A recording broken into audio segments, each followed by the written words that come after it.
Okay, so we start the session. Welcome everyone to this workshop number 2 of the Rural Vision Week. Let me just quickly share my screen to welcome you all. I hope you can see it now. This is a dedicated workshop on a very exciting topic, probably for all of us. That's why we are all here. And we will focus the discussion on digitally led, innovative, rural futures. But I would like to start first just giving you some of the housekeeping rules for this specific workshop. I want to inform you first that the meeting is going to be recorded. So I hope you all feel comfortable with that. Otherwise, please let us know. We will appreciate if you can keep your microphones off. Please rename yourself with your name, first name and last name, and the name of your organization. This, I think you can do it clicking on your video. Regarding the video, I would like to have this meeting as something lively and as much close to each other as possible. So it would be very nice to see each other's face. So I really would like to encourage you to put your videos on to have this conversation during this hour and a half.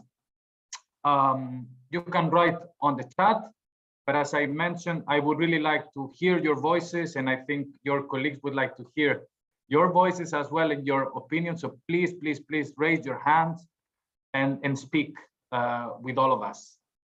And then the use of headsets are as well recommended. So dear colleagues and dear friends, welcome to this workshop on digitally led innovative futures. As we know, Europe's future is very much linked to digital and green transition. We are hearing about these two buzzwords all around this week. The COVID-19 and its impacts on the economy and society have underlined the crucial role that digital technologies will play for people and businesses of rural areas.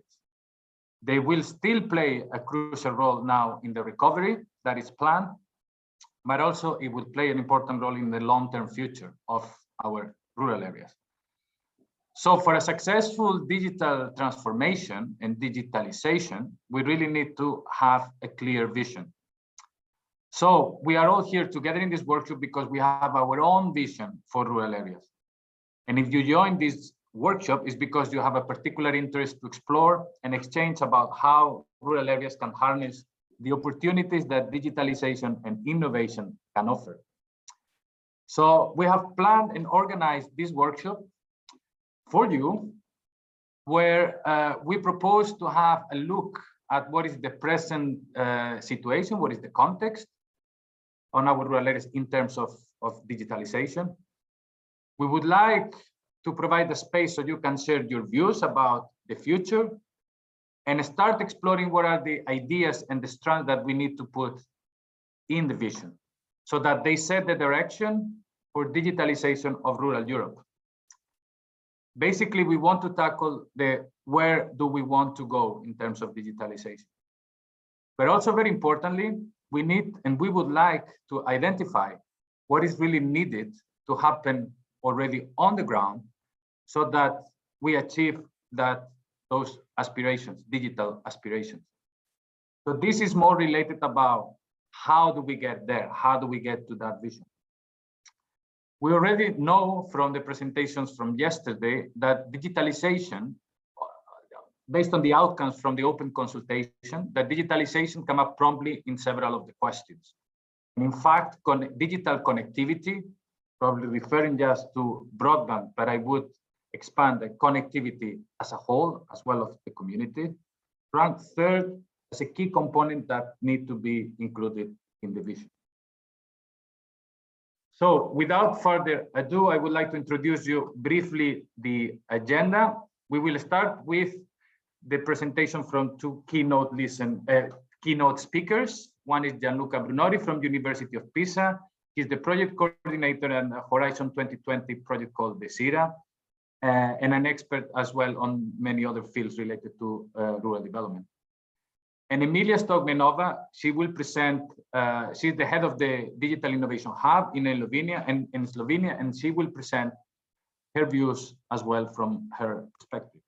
Then we will all break into different groups, and you will have 4 elevator speeches from people from the ground that will introduce you their views and their aspirations and their ideas for the future. And we will have structured discussions around the 2 main focus questions that I mentioned in my introduction. So where do we want to go, the ideas to set the direction within the vision, and identify practical actions that need to be happening now in order to achieve that. So these 4 speakers would be Spyros Fountas from University of Athens. He's engaged as well in many Horizon 2020 projects and other projects on the ground. In particularly, he's the coordinator of the Eastern European cluster on the digital smart agri-hubs project. Eloi Guinjoan, he's from Catalonia, from the Leader regional network, and he would talk about his experience on a project that drives open innovation in rural areas based on a partnership with technological institutes and local municipalities. Linn Malmgren, she's a young rural actor that triggered the development of an organization to work with the young community around smart villages in Sweden. And Jose Manuel is working in Donegal, running a network of rural digital hubs. So he will present as well his experience and his ideas for the future. So without further ado, I would like to give the floor to Gianluca to provide the first presentation. So Gianluca, please, you can share now your screen and the floor is yours.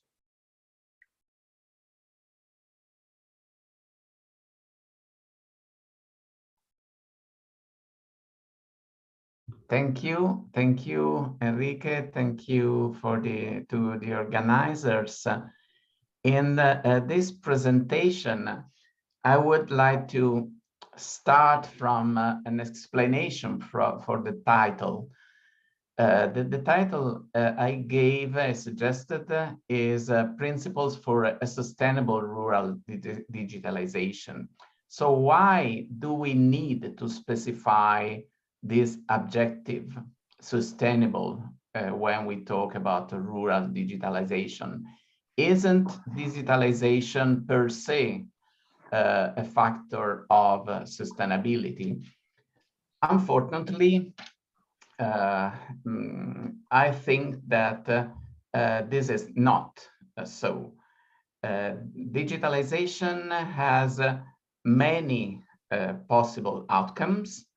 And as we know from the science of sustainability, different outcomes can have, let's say, trade-offs, or they can conflict to each other. So it is needed that communities are able to anticipate the outcomes of technology and at the same time to be able to steer these processes. And let me explain why and what is the argument we have behind this approach. We have digital technologies that are embodied into different organizations like private business, civil society, public administration, household, in different forms. So as infrastructure, as application systems, our services, our devices. And each technology will shape to a certain extent the way the organizations are, the people of the organizations are related to each other, and also the relation between organizations. So when we talk about embodiment of digital technology, we understand that power relations, legal arrangements, social configuration, etc., will shape the outcomes of digital technologies. So on one way, we have digital technologies that disrupt existing relations and shape new relations, given outcomes. But at the same time, we see that different needs, different priorities, different also power relation will shape the way digital technologies will be designed. In a good and very nice book of Katie O'Neill, Weapons of Math Destruction, Katie speaks about the role of algorithms. Algorithms are not something neutral. They are shaped by the value behind them. And the value behind algorithm, let's say, support the shaping of technologies and the shaping of relations. So outcomes are really related to the way this technology are designed.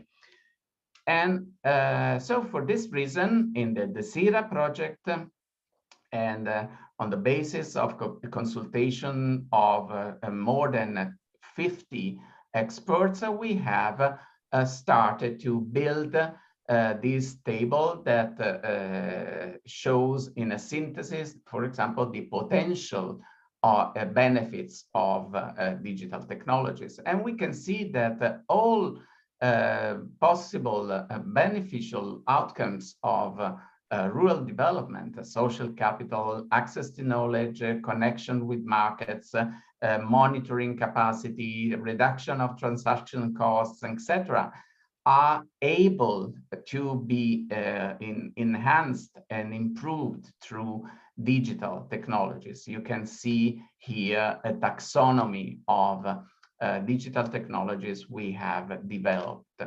And also there are some examples of applications. So these applications can really create some possibilities for sustainable rural development.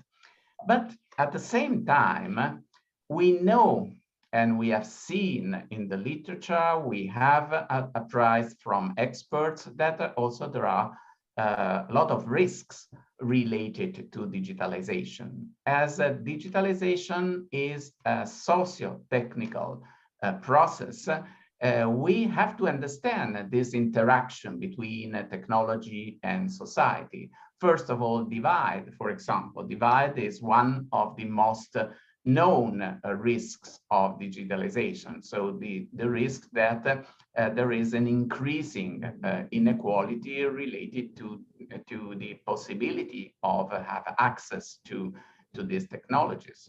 But also there are a lot of other questions that arise when we try to figure out what the digitalization can produce. For example, does the digital solutions limit to the freedom of some actors of their autonomy? For example, are they a slave of an algorithm? Is it possible to, let's say, to formulate in different way the algorithm? Or, for example, the fear of surveillance, of power imbalance, the issues of security, the issues of social bias, especially in relation to disadvantaged groups, but also systemic effects. So what is good at a given scale could not be good at a bigger scale. So it is important to try to figure out what would be the possible outcomes of it and try to develop the understanding of these processes. But if these risks are more common to all applications in society, to health, to let's say to the industry, to commerce, etc., when we consider rural, we understand that there are specificity of rural areas and rural communities that make these risks even more effective. For example, the fragility of some rural areas may multiply the let's say, the gaps between power, between rural and urban areas, but also, for example, of innovation, rhythm of innovation. So it is so important to understand these processes and try to be able to steer them. So for this reason, together with these experts and benefiting from a reflection carried out at the DESIRA project through our Rural Digitization Forum, we have identified 6 principles to guide digitalization processes in rural areas. The first one is a priority, creating the basic conditions for digitalization. For example, if there is no infrastructure, there is no digitalization, but also human capital. It is important to overcome skill gaps, but also economic access to technologies. If they are too expensive, nobody will have access to it. The second aspect is related to this link between digitalization and sustainable development. It is crucial that policies anchor digitalization to sustainable development and reflect on the impact of digitalization in relation to sustainable development goals, and especially in relation to expectation of local communities. The third aspect is adaptation of digitalization to different contexts. The rural areas have a wide diversity. There are not solutions that fit to all. So it is important that community are in charge of understanding the let's say the technology development and are able to develop place-based solutions. And it is important also to link the local needs with someone is capable to understand local needs and at the same time apply digital knowledge. The other 3 principles are related to policy recommendation. First of all, we think that the digital inclusion should be based on proactive strategies. So as digitalization can generate an uneven development, marginalization and polarization, it is important that specific measures are put into practice. The second aspect is related to the characteristics of digital technologies. Digital technologies are not, let's say, packages. There are some commercial corporate that try to sell packages, so closed and already ready systems. But in general, these digital technologies needs a connection between different actors, different technologies, software and hardware, communication protocols, etc. So everything has to be coherent to work. And so on this regard, the idea of developing digital ecosystems is crucial. So to support connectors, people that link together different needs and different expertise. And we have a lot of examples of digital hubs, fab labs, co-working space, living labs, etc. And in general, intermediate bodies are important for this. And the last principle is designing policy tools for sustainable digitalization. We think that some organization, for example, regional digitalization agencies should be thought in order to create this capacity of steer digitalization processes. And at the same time, agriculture and rural knowledge innovation systems should foster digitalization beyond agroforestry and try to understand how to connect primary production, food production with rural life. And 4 key domains are envisaged to put this principle in practice, and they are human capital, so training, education, communication, etc. innovation. And we think that, for example, operational groups are interactive innovation is a way to create these ecosystems and multiply the capacity of digital, let's say, skills to be diffused. Investments, there is a need of supporting investments in this field, and last but not least, governance that are tailored to the initiatives and that involve local community in identify their needs and steering these processes. And with this, I would like to thank you. Thank you very much, Gianluca, for bringing in very interesting perspectives around the positive and negative outcomes that the digitalization sometimes could bring, and that we need to all have in mind, while probably the tendency is just to think about the positive results that this can bring. So we need to consider as well the risks that you pointed out, quite interesting. And also, thank you very much for the suggestions already, practical suggestions on actions to move forward. So I would like now to give the floor to Emilija to bring in additional perspective.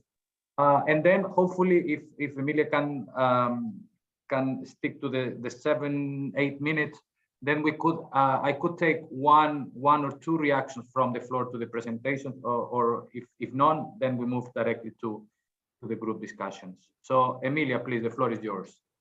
Thank you, Enrique. Thanks a lot for inviting me. And it is very nice to see so many familiar faces here today. So I really liked Gianluca's presentation because I will build up a lot of what has already been said. So what would a digitally equipped area look like? So because we're referring to the long-term vision. Definitely functional digital innovation ecosystems in rural areas. Gianluca was already mentioning this, and digital innovation ecosystems can be very different because the rural areas are different, but we need them. Then it is very important to have efficient and interoperable data platforms, which will be there to enable innovation and new business models based on data portability. Another thing is equal access to human-centric digital technologies that will enable better public and private services across different sectors such as transport, health, energy, social and community services, both private and public. Just three more things: use of digital technologies to fuel economic growth, but also social innovation while ensuring transparency and positive social impact.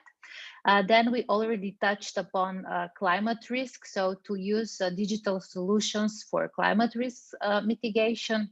And what is very important is proficient lifelong learning for the future of work. But I would like to move forward now so to understand how we will get there. First, when we're speaking about innovation, we must be aware that innovation can be various, and it's not only about technological innovation that we're speaking. So we need open innovation, we need social innovation. A lot of times, social innovation can be the seed for technological or digital innovation as well. So many times it is said that innovation is led by huge companies, but this is not true for rural areas. We must be aware that especially in rural areas, innovation is community-led, so by the needs of the people and the community. And then what maybe we are lacking to use is data-led innovation, because we don't really understand how we can collect data and what we can use the data for. If I move forward, when we're speaking about technology in rural areas, most of the times we're speaking about agriculture and the use of the technology in agriculture, automation, then robotization, and so on and so on. But agriculture is not the only sector that is in rural areas, and also we need to consider about other segments of life as well. So we must consider technology that can be used for e-health and e-care, then technology that can be used for education, for online learning, and so on. And of course, also for culture and creativity industries. So when we're speaking about digitalization and innovation, we must also think about different business models that are available because of digital technologies. Sometimes this can be directly connected to digital technologies, like for example in Slovenia, because during COVID situation, because of digital technologies, we were able to help the winemakers and introduce new business models like virtual wine tasting, so that they saw COVID not as a problem, but as an opportunity to extend their markets abroad. But sometimes this innovation, it doesn't have to be directly connected with digital technologies, because, for example, in this case, it was cooperative that these winemakers made it together. So they started working together, and only after that they started using digital technologies to make their business and their life easier. Very important factor when we are speaking about digitally led communities are the people. And here we need different kinds of people. Gianluca was mentioning them as intermediate bodies. We are calling them local heroes. Somebody else is calling them with some other names. But we need these people who are the engines who move things forward. And when we are speaking about innovation, we must be aware that it's not always the young people who are the engines, who are moving the things forward, but we must consider the elderly people, the people who are living there, who know the context, who know the needs of the community. And that is the next factor that is very important. It's about the skills that people in rural areas need. So here we can provide the skills in different ways. We can use Fab Labs, were already mentioned, Maker Labs. We can use different programs and trainings, and we need to consider everybody in the rural area, from the youngest to the elderly people and everybody in the chain. But how to reach this? So how to be successful in that one?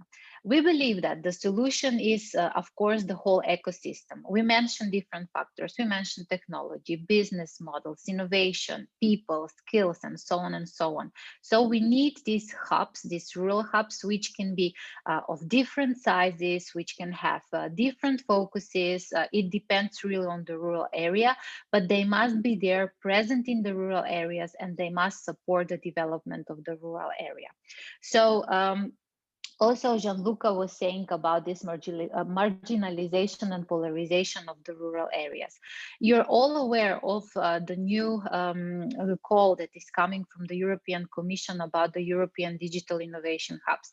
The European Commission would like to improve the digital readiness of whole Europe with these European Digital Innovation Hubs, which are the perfect ecosystem to support the digital transformation of the regions. But I believe that the European Commission is forgetting again about the rural areas, since they are not putting focus on funding digital innovation hubs that are covering rural areas. So if we would like to avoid marginalization and polarization of rural areas when it comes to digital technologies, we believe that at least 20% of the funds that are allocated for funding European digital innovation funds hubs should be allocated to the digital innovation hubs that are covering rural areas.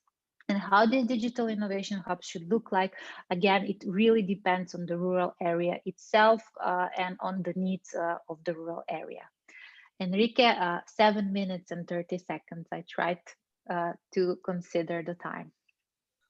Fantastic. Thank you very much, Emilia, and thank you for bringing up interesting points as well. I mean, you highlighted the issue about data And it was also raised in the plenary session yesterday, the opportunities that this data economy sector can bring to rural areas.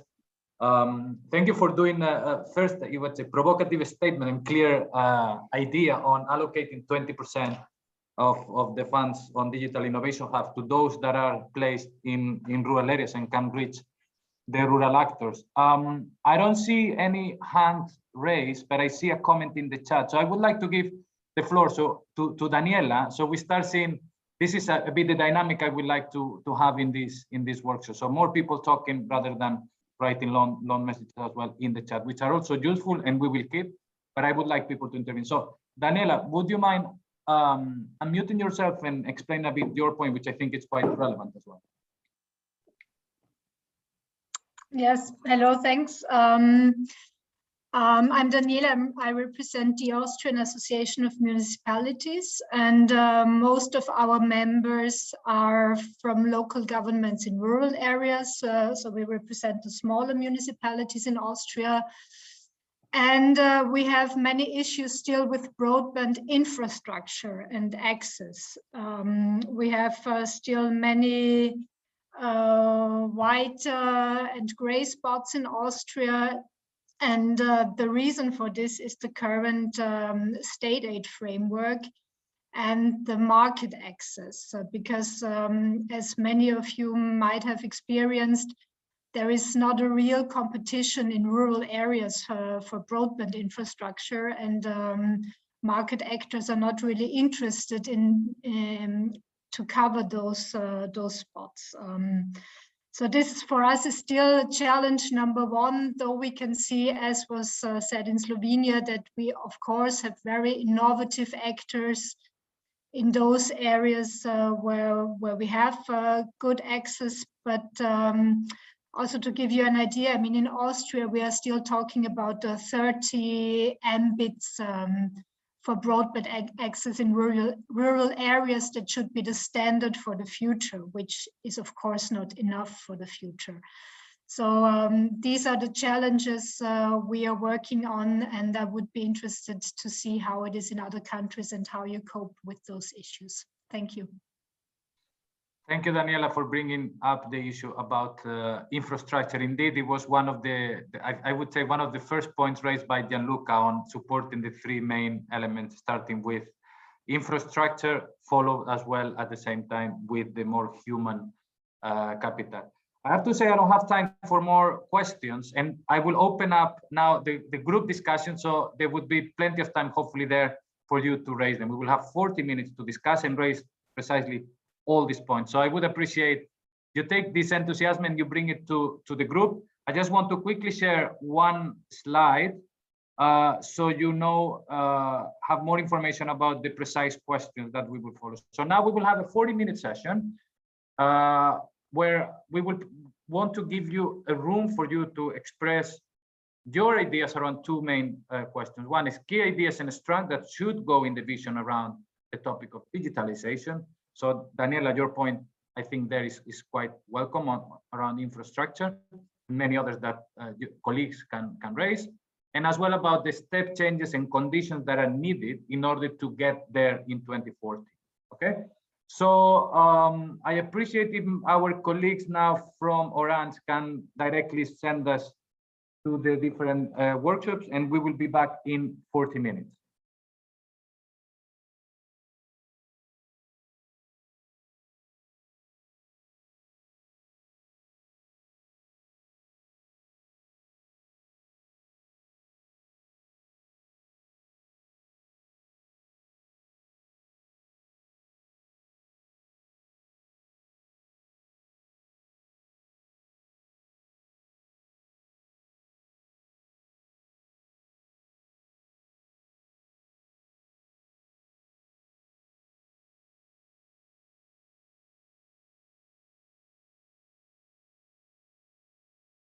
So this is group discussion, let's say number one, but the focus of the discussion really is the digitalization of agri-food and forestry sector.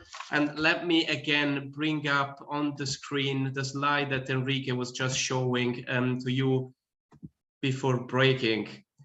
There we are. So what we would like to do now with you in these 40 minutes is to try to share ideas. So we have a variety of stakeholders joining this session. So and that's the added value of such networking events, because allow us to indeed to discuss a topic from the different perspectives of the many different rural actors that are here together with us. So we would like to collect your ideas about the future. And so regarding the digitalization of the agri-food sector and forestry, and what you really believe as in terms of ideas should really go into the vision. So where actually we would like to go and we would like to be by 2040, and in the second in the second round of discussions also possibly what kind of step changes and what kind of conditions are needed to get there, so to realize these good ideas that we will try to discuss together. And we have the pleasure to have with us to introduce in a way the discussions and to trigger further reflections, I would say Professor Spyros Fountas from the University of Athens, and also representing the quite interesting Horizon 2020 funded project Smart Agri Hubs, which has a quite ambitious objective of rendering effective, and please, Spyros, you can then correct me if I say anything wrong, the quite ambitious objective to rendering effective the digitalization of important agricultural sector, such as aquaculture, arable farming, and it will be an opportunity for us listening to Spyros to his reflection, his personal reflections and ideas to get started with the discussions, and we will then open up to all the groups. Just want to make sure that Spyros is actually ended up in the right group. Most of you have been allocated randomly. Spyros, you're there. I struggled to see you, but I can hear you. Okay. There you are. Now I can also see you. Very well. Okay. Can I also encourage everyone, since it's a more cozy environment, let's say it's a restricted number of people. We have 17 I counted before. Can we now 18? Can I invite you as much as possible? I would like to encourage you to switch on your camera, so at least we can get to see each other. We're still working in these bizarre circumstances virtually, but it will be nice at least to see the faces on the other hands. So if you can, then of course, if it's interfering with your connection, no. Spyros, I would invite you to take the floor, as I said. Share with us some of your reflections and key messages, also the main ideas that you believe, based on your experience, should be reflected into the visions, and then we can discuss with everyone also on the step changes to get there. Please, Spyros. Yes, hello everyone. Thank you, Flavio, for this invitation. I'm very pleased to be now in a small group, so I should feel that it's going to be a nice discussion. There are also many friends around here. So Gianluca, Manuel is also, and so I think we're going to have a nice discussion. And because it's a small group, let me say some personal, let's say, interpretation of digitization in rural, because I grew up in a small town, like of 5,000 inhabitants in Peloponnese, south of Greece. And I just want to say, when I was just finishing the high school there, the only thing we wanted, as most of us, like teenagers, we just wanted to leave the rural areas and go to the big cities. And if possible, not to come back, to be honest. So I think the strategy and the vision for rural should be to not allow this anymore. Or if some people would like to leave to study, to be able to have the, like the feeling, or the interest to come back. So I'll just say this because, and of course, when we get older and older, I guess many of us, we experience, then we have to return back to our roots. So for me, I feel now I go very often to my hometown now, weekends or holidays, and now I can see the changes over time. And I talk to many young people to see what they think after many years. And unfortunately, the situation has not been improved. So the situation has not been improved because still the as we know, all the young people, digitization is very important. So the smartphones is the extension of the hands, as we say, of the people. So they have to feel that they are in an environment that digitization is very important, and they give them many opportunities. So just to say, for example, which are the key challenges and opportunities from the point of view, I say for my experience working in digitization for 20 years, rural digitization, and agri-food digitization.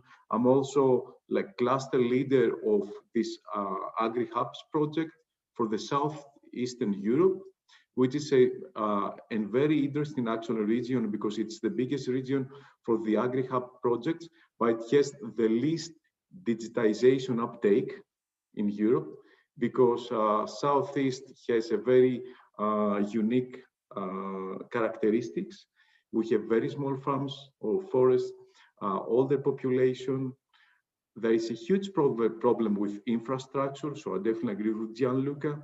The problems that Gianluca just mentioned, also Emilija. For example, 5G is, or even 4G is not very strong in all villages. For example, that actually is not very helpful to take people back. And I'm not saying only for agriculture, but just for staying in the rural domain. So infrastructure definitely is very important. The second, I think, challenge to me is actually there are not many, let's say, services for digital services for agri-food targeted to small farms or forestry or agri-food businesses, which the ones that they actually are present in rural environment. And we also see that.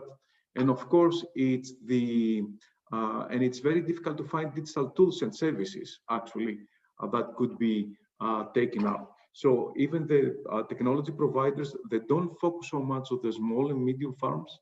I mean, okay, medium are already big ones for rural areas. For small farmers, maybe because they think that the market is not there, but that actually creates a lot of problems. So we don't see a lot of digital uptake. It's very, very low. And we also see that in the Smart Agri-Hubs project in the Southeast Europe. Also in Smart Agri project that I was coordinating, we found the same, and I can see from Gianluca, from DESIRA, they see the same actually pattern and trend. So just to me, just of some ideas and challenges, just to move the discussion, what it could be done for the vision of 2040. I think digital services should be developed for rural areas and small farms and agri-food companies. For example, like a direct connection between farmers and buyers, share aerial images and analysis, electronic agricultural advisory services, for example, for more advice, for more expert-like advice, to promote demonstration rural areas as advanced digital places, because demo farms are quite popular, but we don't see demo farms in small places like in rural areas. That would be quite interesting, for example, like scenario. Of course, 5G for the infrastructure should be quite strong in even remote areas if we're going to keep people there.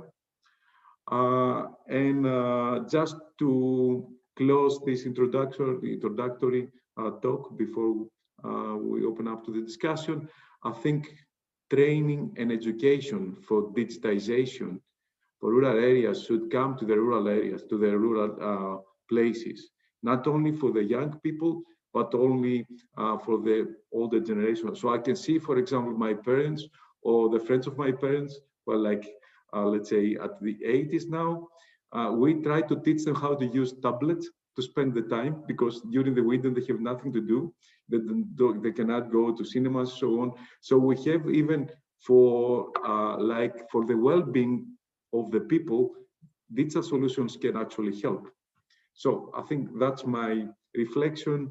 So personal experience. So I say I'm a little bit enthusiastic because I come from this from a rural area, and now, you know, come back and see actually now not so much development. So I think there's so much to do there. So I stop here. Thank you very much, Spyros. You put on the floor, yeah, interesting ideas where we can when we can start for the discussions. And then, of course, you mentioned the broadband, and then thinking of the agri-food sector, and then also forestry. It's also we could consider. I think we had also some good initiatives that were luckily developed, and perhaps they managed to take some further steps forwards also during the COVID emergency. So in a way, we in many cases it was people managed to turn that into an opportunity, moving from the challenge and then creating some interesting projects to support the agri-food sector through digital tools. I think the discussion can also well look at possibilities for the smart farming and beyond needs for of course for the rural population. But the focus we're trying to have is for the discussion is rather on the agri-food again and forestry sector. Let me I'm losing my good manners because I haven't even introduced myself and my colleague, but by now I believe that you managed to read names. So indeed, myself, I'm Flavio Conti from the Contact Point at the NRD, and I'm happy to be supported in the discussion by my colleague Rejan Dufran. Rejan, despite my 13 years living in Belgium, I hope I'm still pronouncing, I'm not sure I'm still pronouncing correctly your surname. Anyhow, you put on the floor some interesting points. So the direct connection, farmers, buyers, advisory services, indeed. And now I would like to invite all the nice people that we have here and the friendly faces. Please do take the floor. Indeed, as Enrique said, I see some of you is writing already in the chat, but I would like you to be proactive and just take the floor. You can raise your hands. And Rejan, I'm asking your support also to keep an eye on the chat or on the hands raised so that we can leave the floor to our kind colleagues. Anyone who would like to take the floor? I see a comment from Rafael Serafin. Please, would you like to step in the discussion? Serafin? I just need to unmute. Oh yes. Yes, I just as a addition to the comments that were just made, I think it's important to also draw attention to the fact that in Central and East Europe and South Europe, there are many countries which have large smallholder farmer sectors. Which function, which is not the same as in Holland and in France and some of these countries. So a country like Poland, which has recently, just in the last few years, recognized that this is an important sector, has a whole range of policies which are now directed at trying to develop these short food chain initiatives. And the challenge is not just technological, not just IT. It is also to do with how do you engage with the informal sector and informal arrangements which actually function. This is how we also get access to food often as consumers. How do you formalize this without destroying the informal structures? So I'm just drawing attention to the fact that a big area of innovation is also the institutional one, which comes with new technological possibilities. So if we have many-to-many relationships, which can be managed through new IT solutions, we also need many-to-many solutions, institutional solutions, where farmers and consumers are in charge and not intermediaries. And this is something that this EpiAgri group that I'm involved with is working on. So I'm very interested in connecting with others on this. Do you mean institutional solutions that can, in a way, help farmers to lead the process of the digitalization, to avoid that it's actually the development of digital tools that is rather leading on on their business, because one of the challenges is indeed that the risk might be that we are developing digital tools that are not perhaps responding to the actual needs of a local community, of rural communities.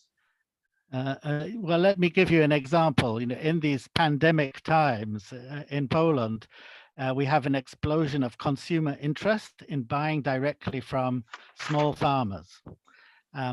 When we go to the supermarket, the supermarket is filled with organic and other products, but not from Poland, from other countries. Exactly. And these, but we want to buy from the locals. So what has happened is we have many online shops of various kind that have been set up, but they're set up by intermediaries, the people who were intermediaries before. So the small farmers are in the same position that they were before. It's just that so what we need is new kinds of institutions which are fundamentally prosumer institutions. So both the farmer and the consumer are in charge, and solution.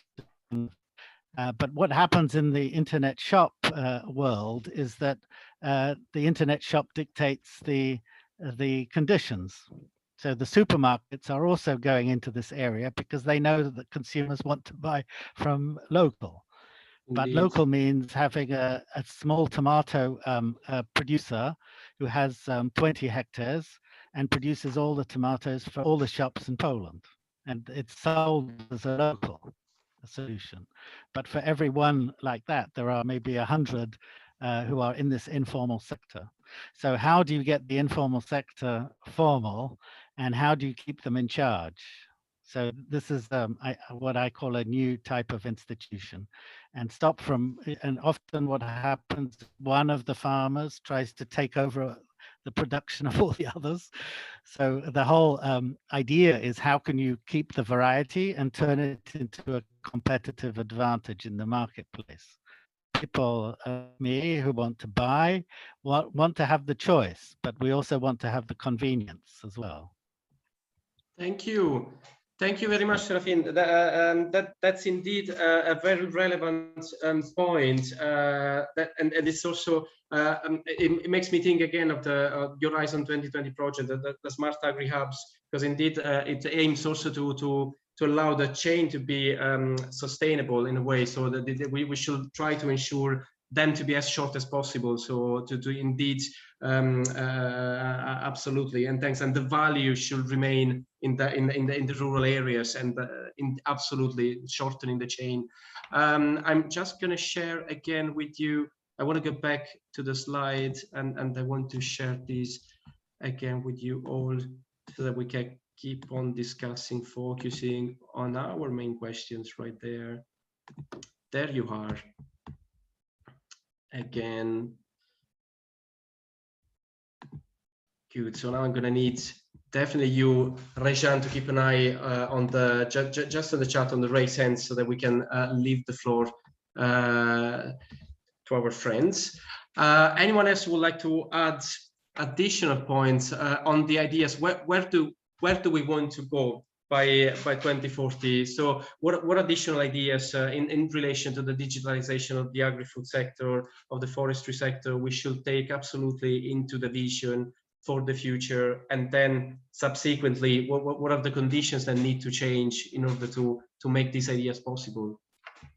And we have two friends raising hands. Laura Palladini, maybe you were the first, so I leave you the floor. Please, Laura. Yeah, can you hear me now? Yes. Okay, thank you. I actually wanted to ask a question on Spyros' introduction, which in my opinion also raises an issue related to how to make the digitalization process fit for the different local realities. Spyros mentioned that it is difficult, at least for the context where he comes from, it is difficult for small farms to have access to digital services. but I didn't understand very well. Is it an economic problem that the digital services are too costly for farmers to afford? Or is it an issue with the services that are provided that are meant for bigger farms and do not meet the needs of smaller farms? But of course, this is a question also for all the other participants who may have other experiences in their countries. Should I respond to Laura? That's excellent. Oh, yes. That's Please. excellent question, Laura. And actually, I think Gianluca could also comment after that from because that's DESIRA. I think both actually matters. So both statements. Most of the technology providers, they're actually offering, let's say, software, sensors, and other infrastructure for larger farms and farmers, because they think that they will be, it's easier for them to pay off. So there is not so much development for small scale farmers. And of course, why? Because it's not economical viable for them. So both things. So if a small farmer wants to buy, for example, a new meteo station in his field, it has to have a significant, let's say, amount of acreage, hectares to pay off. So that means it's a matter of cost. That's why maybe we have to think some other business models or governance models that maybe we should encourage, let's say, a group of farmers to come together, to go together for the digitization. But I think it would be nice to hear also Gianluca from DESIRA, that they have the living labs from rural areas looking also for this. I think he would also have good responses to this. Yes, thank you, Spyros, and thank you, Laura, for this question. I think that, yes, one of the keys, and also this also helps to respond to Serafin, is a connection. So as Spyros said, digital tools are flexible enough to encourage reconfiguration of relations.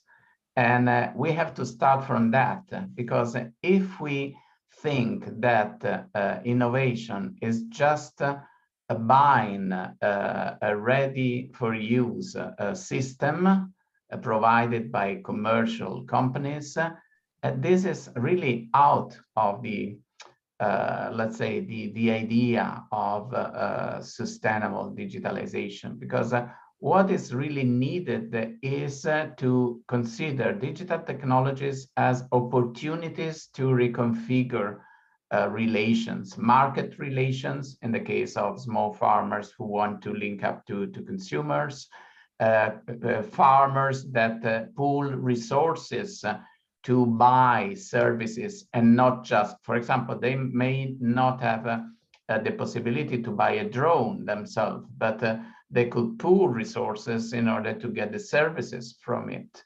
But all these aspects needs to be orchestrated. So there should be some, let's say, agency that helps the different levels to connect together.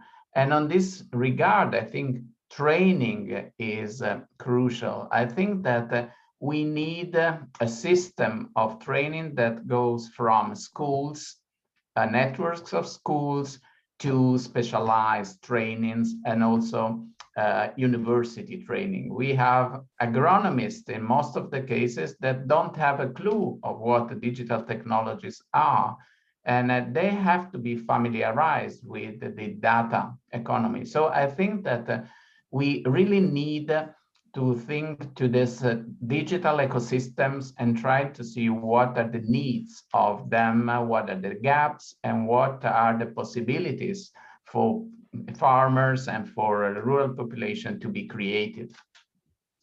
Okay, so thank you very much again, Gianluca. Many thanks also to Laura and Spyros. I see plenty of hands raised.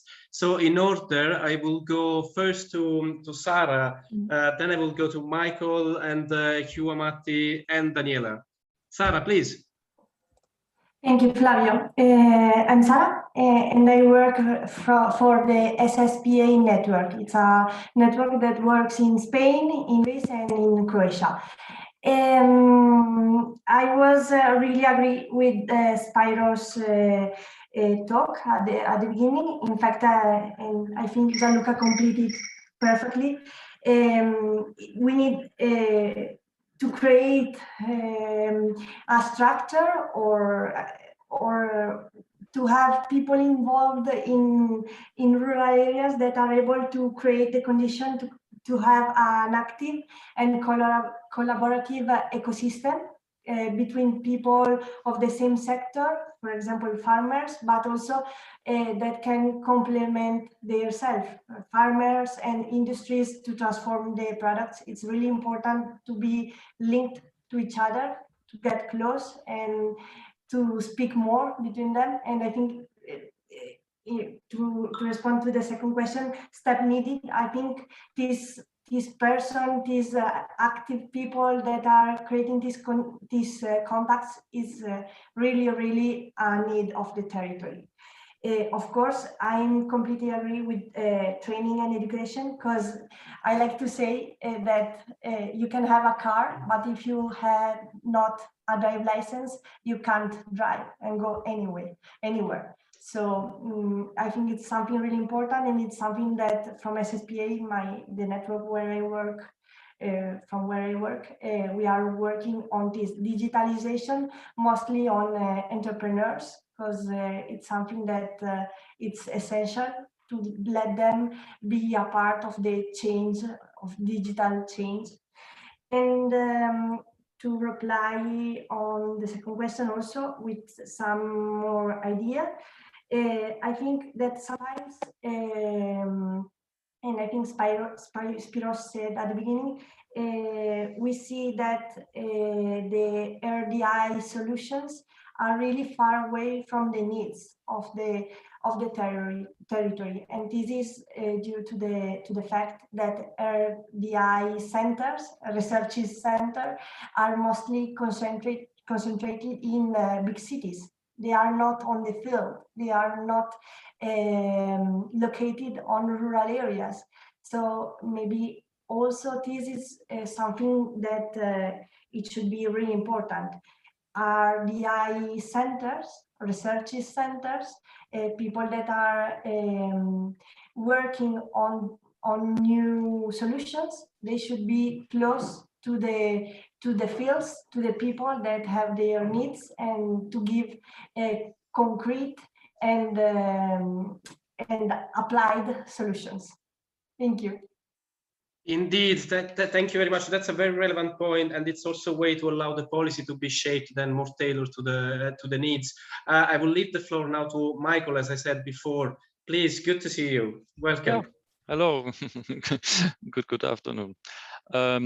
Yeah, I'm in charge of rural development programs in the different member states, and I think when it comes to small farmers and digitalization, I think there I see a big role for the advisory services in our member states, because I think it's not about a small farmer buying a drone.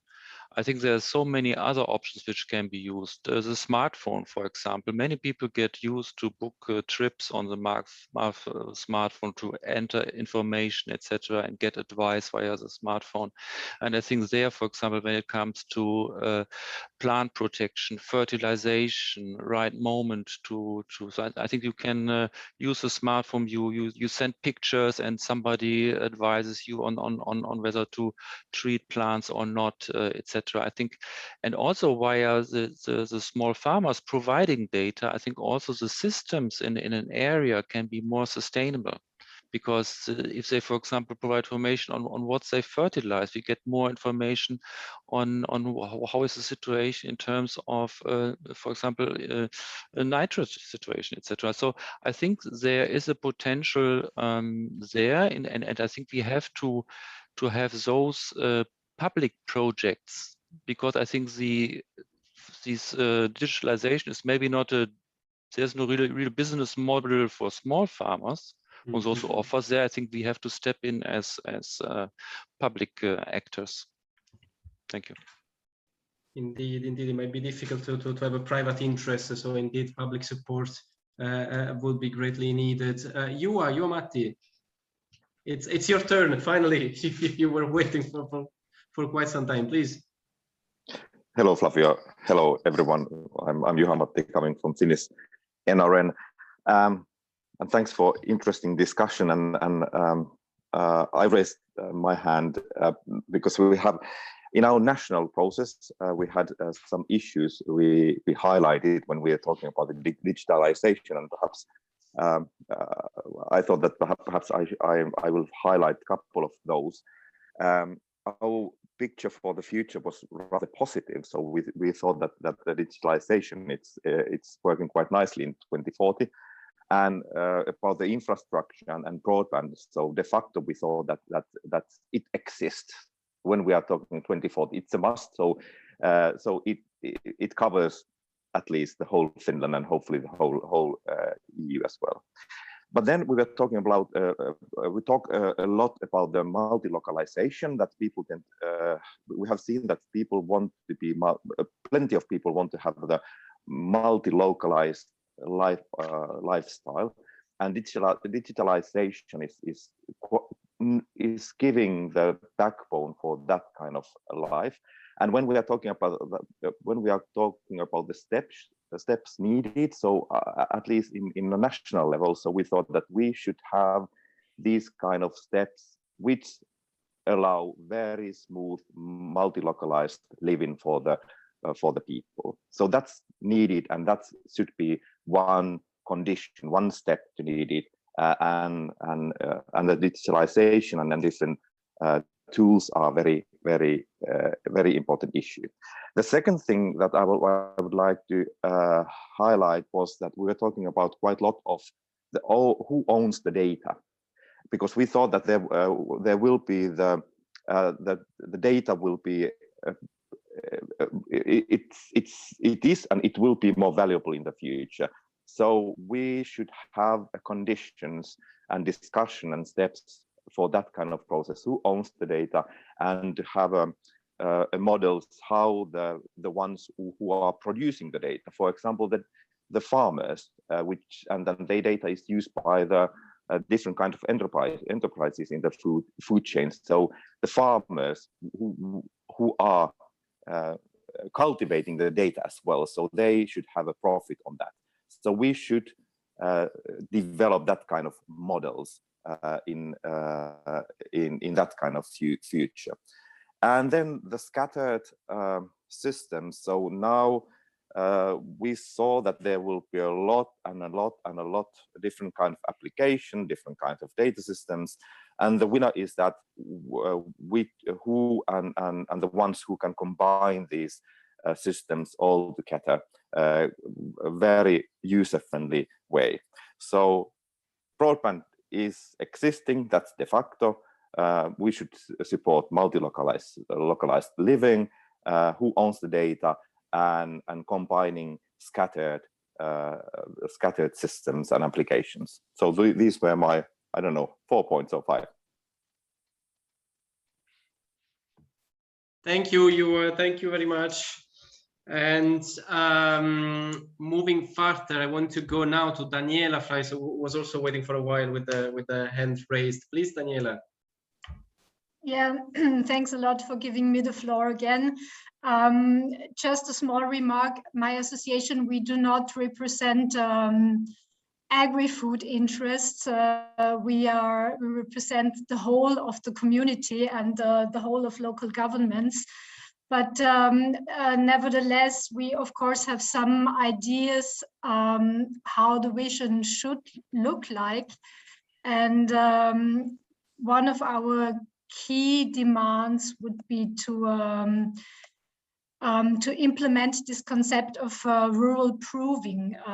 We are talking about since the Cork Declaration, actually, because this would bring us forward a lot, we think, because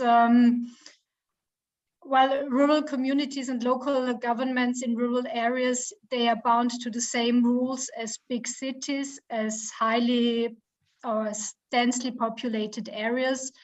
But everybody knows that, for example, the internal market works quite differently in smaller communities. And also the challenges are quite different when it comes to the forces of the market, as we saw with broadband access and so forth. So I think this question of rural proving to have a inside look how European policies are delivered on the ground and about the consequences they have in smaller agglomerations is one of the key points the vision should have a look in, because it's also a question about costs for infrastructure, costs per unit you have for service provision, and this comes back to market forces again. So you can say that in rural areas, services might be much more expensive than in highly populated areas. And therefore, the market does not work as it works, for example, in cities. And sometimes this is probably not taken into account enough when the European Union is deciding on the policies. So this would be our key point for the vision, to have a deeper look into how European policy is implemented on the ground in rural areas. Thanks a lot. Thank you, Daniela. Thank you very much. Obviously, that goes very much beyond. It's a very broad and valid point, the rural proofing, beyond the digitalization only of the agri-food and forestry sector. With regard to the digitalization of agri-food and forestry, it comes to my mind when you refer to rural proofing of clearly the importance of taking into account the needs of rural areas when shaping public policies to make sure also to provide what is needed in terms of infrastructure. That, of course, it was brought up before in many ways, and is very relevant. And also with regard to education, you all said that it's important to cultivate the skills and knowledge to be able then to actually make good use of the digital tools that are there. I'm referring to the digitalization, and of course then rural proofing goes broader, much broader than that, and it's extremely important. We have right now roughly more than 90 seconds left, which is very few time before we are brought back automatically in plenary. Is there any other burning point that someone would like to flag? Yes, Mr. Serafin wrote another comment. Maybe you could elaborate on it very quickly. Yeah, just quickly, relating to the role of the public sector, an interesting experiment in Poland at the moment is the Ministry of Agriculture has developed a financing scheme to try to animate these local markets and short food chains. So it's worth just monitoring how this progresses. Through public funding, so to animate the local rural market. That's interesting. Yes, this is bring from together the actors. Yeah, from the EIP Agri Fund. That's right. where the money comes from. Good, and indeed, also when before, I think Laura was referring to create a structure, a collaborative structure, bringing together all the actors. Of course, it comes to my mind the cooperation measure, which is very much about bringing the people together to cooperate. Absolutely. And any 20 seconds left. We could try. I'm afraid we might be interrupted. Anyone? Very last point. At the speed of light. Juha, is that a old hand raised or is a new one? Sorry, old one. Okay, good. Sorry. All right. So we're going to try to brutally brought back in plenary. But so time up. Indeed. I hope you all have had very fruitful discussions and that you enjoyed them and that you have fun.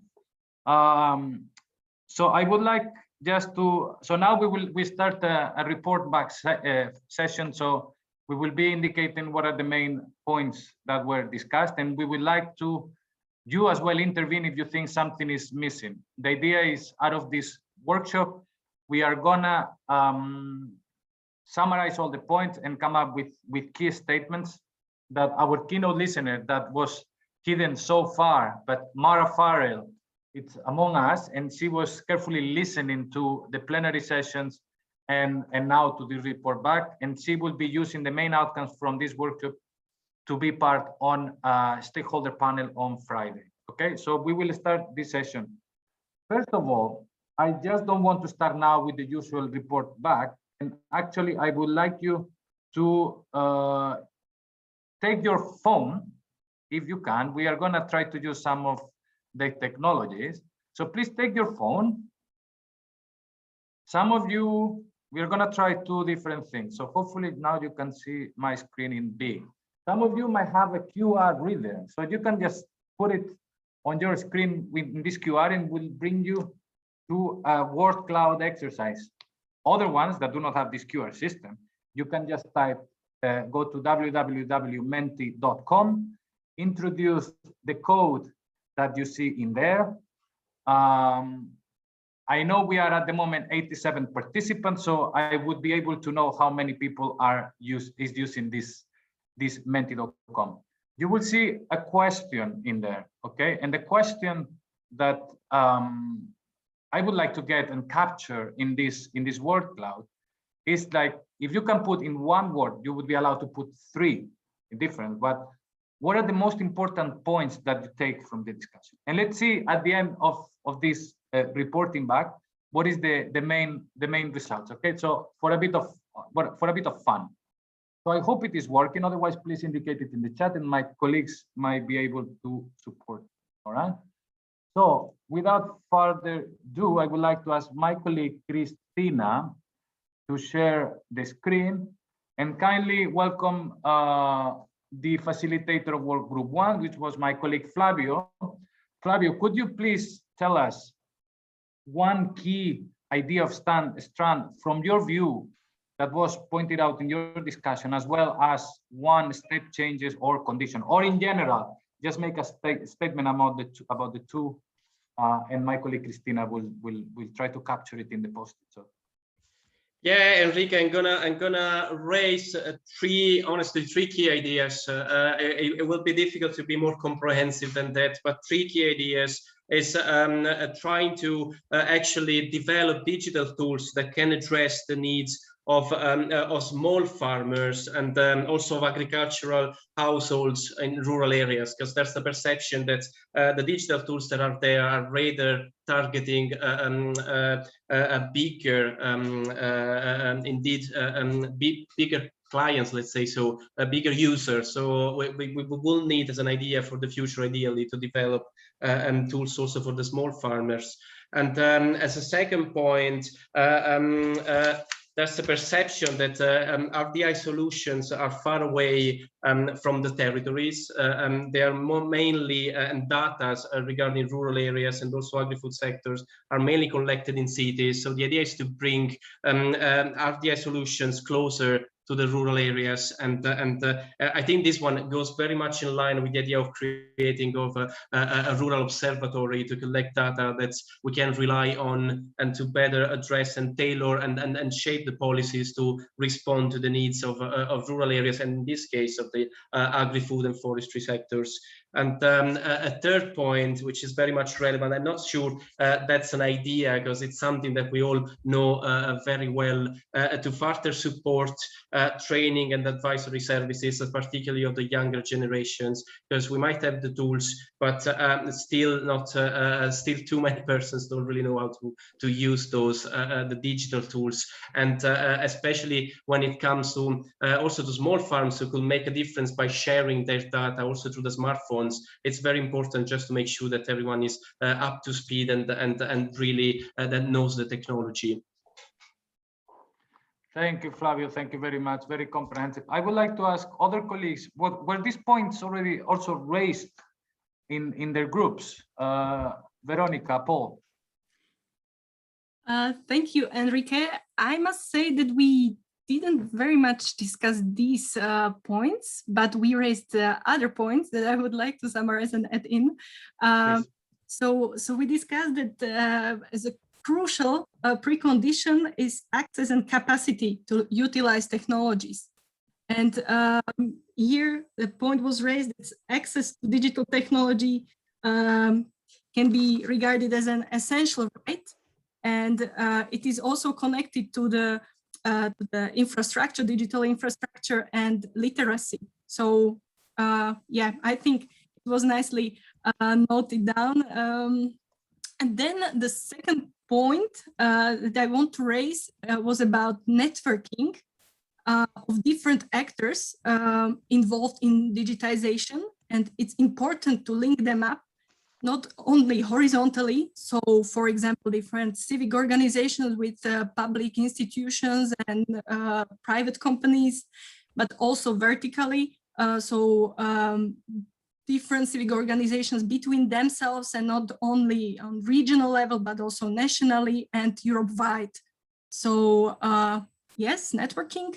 And then we touched also on the point of place-based solutions and to really try to look for specific solutions for specific areas.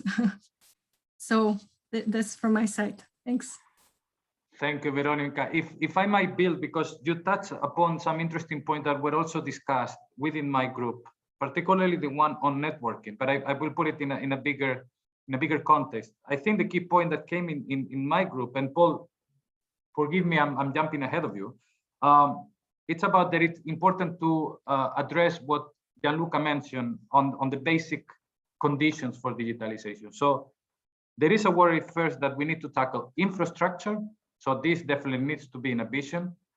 In infrastructure, in terms of broadband and internet and 5G, etc. It needs to be present. For that, an idea of a condition that is really needed for ensuring that level of infrastructure, or the three conditions are specific targets for rural areas in terms of digitalization. So in terms of infrastructure, in terms of skills, in terms of access. So that needs to perhaps I will put it as a blue post-it already, Christina, the same as the Rural Observatory. An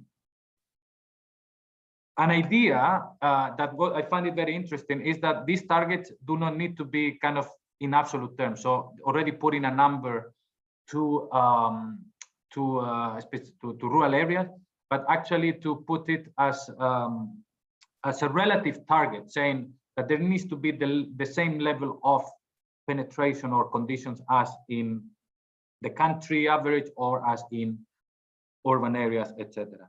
So that was an important point. And then the other important point that came up, it was about access and the importance of networking and the importance of having these interconnectors at a local level that are supported. So it could be as well as a condition, support to these local heroes, local connector, local instructors that are able to interlink the local needs with those having access to the technology and the knowledge on innovation.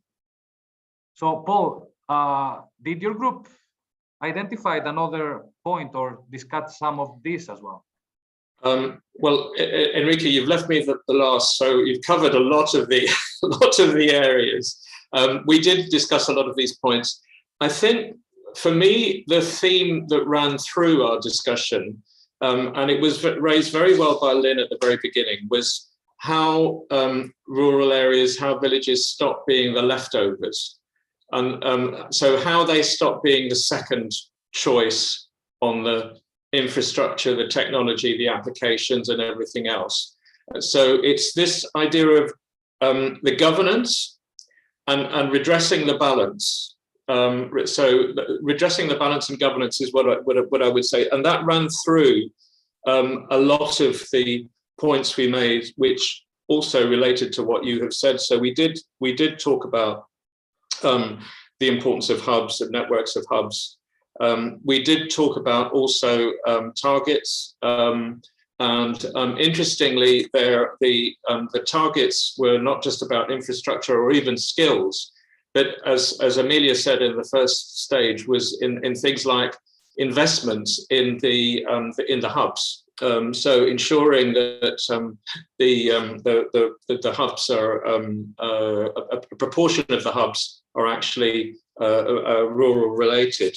And then we had a lot of, but I'll leave that until we come on, because there were lots of concrete ideas for the second point. No, please go ahead. I'll go ahead with those.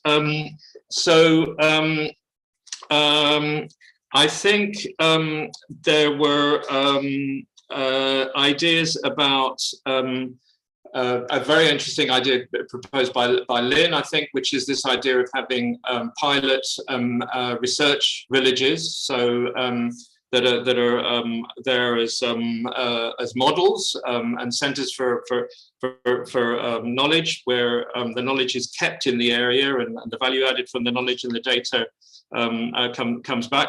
There was an idea for putting in place the supportive regulation for digital nomads. So the idea that there is a big trend now towards home working, and you can actually support this in various ways. There was ideas for collaboration, the need for greater collaboration with the funders. And the point that basically many of the calls that are coming out are being designed by people who don't understand the needs of rural areas. It's not as if they're doing this deliberately, but many of the calls that are coming out do not take into account the real needs of rural areas, and that there is a need to collaborate with the funders, collaborate with universities, collaborate with others in order to design these calls in a way that is more useful. Okay, thank you, Paul. We have 5 minutes, and I would like actually to give the floor to the participants to say whether we have missed anything so far, or whether you would like to add something more. Actually, Enrique, sorry yes, to jump in. Please. Can I just add in one more point, which was yes, please. Tanya in the chat, and thank you, Tanya, for that. Yes, we were discussing also funding, and I plan to raise it under blue points. So definitely funding is one of key conditions to get to where we are heading. So just to add this, but please go ahead. Thank you, Veronica. So I see the chat. I would like to give the floor to James and then to Luis to conclude. Perhaps they can elaborate on the points they raised on the chat to everyone. So James. Yes, thank you so much. 30 seconds. Yeah, I just wanted to say that we're engaged right now with very large institutional funds from around the world that have to meet ESG, SDG, and green transition funding commitments. And the rural areas have power. There's land opportunities. There's this wonderful place right now in human history to reimagine these rural and peri-urban places for meeting the supply chain of passive house construction and tech, so we can marry both the natural world and address urgent housing crisis.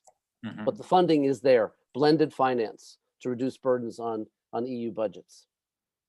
Thank you, James. So it's good to know there is additional funding to the EU ones available already.